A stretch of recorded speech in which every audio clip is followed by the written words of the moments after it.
नमस्कार। पूरे देशवासियों को पंचायती राज दिवस पर बहुत बहुत बधाई, शुभकामनाएं।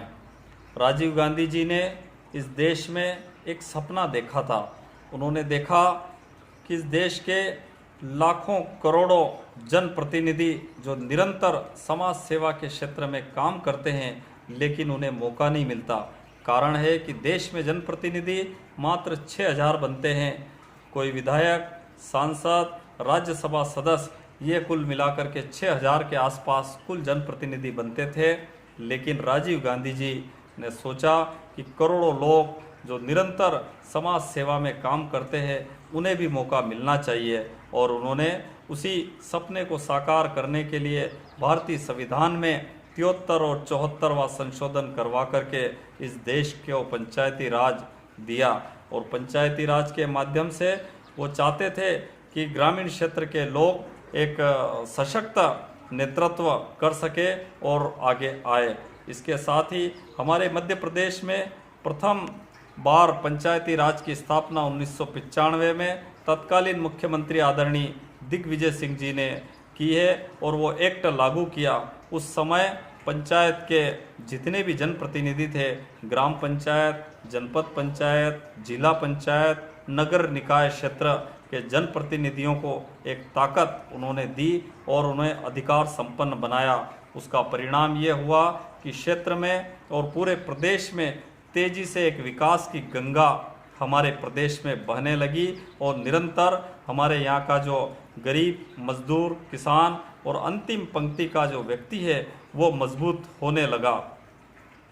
निरंतर 28 विभाग की समीक्षा जो हमारे जनप्रतिनिधि उस समय करते थे। लेकिन दुर्भाग्य की बात है कि भारतीय जनता पार्टी की सरकार मध्य प्रदेश में आई और उन्होंने इस पंचायती राज को कमज़ोर करने के लिए तरह तरह के साजिशें, तरह तरह के हथकंडे अपनाने का काम शुरू किया।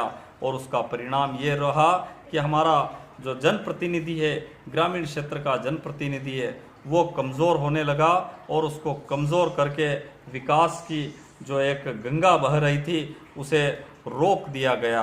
भारतीय जनता पार्टी हमेशा केंद्रीकरण के जो है संपर्क में रही और उनकी हमेशा विचारधारा रही कि वो केंद्रीकरण की समर्थक रही। लेकिन कांग्रेस पार्टी ने, राजीव गांधी जी ने निरंतर विकेंद्रीकरण की बात करी और अंतिम पंक्ति में बैठे व्यक्ति के हाथ में उन्होंने सत्ता सौंप दी। आज हम देखते हैं कि पूरे प्रदेश में जो ग्राम पंचायतों को जो पैसा मिलना था, वो पैसा उन्हें मिल नहीं पा रहा और 15% मात्र पैसा ग्राम पंचायतों के खाते में डाला। ऐसे ही नगरीय निकाय क्षेत्र की स्थिति है कि वहाँ भी उन्होंने पैसा नहीं दिया।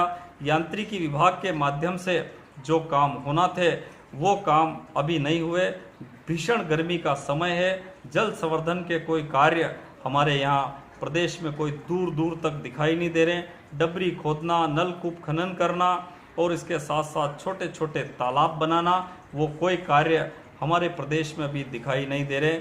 और लगातार जैसे ही जनप्रतिनिधियों से बात करते हैं, तो जनप्रतिनिधियों और जो भारतीय जनता पार्टी की जो जबरन मुख्यमंत्री शिवराज सिंह चौहान की सरकार है, उन्होंने निरंतर इस प्रदेश के लोगों को कमज़ोर करने का काम किया और निरंतर इस प्रदेश में माफिया राज की स्थापना करी।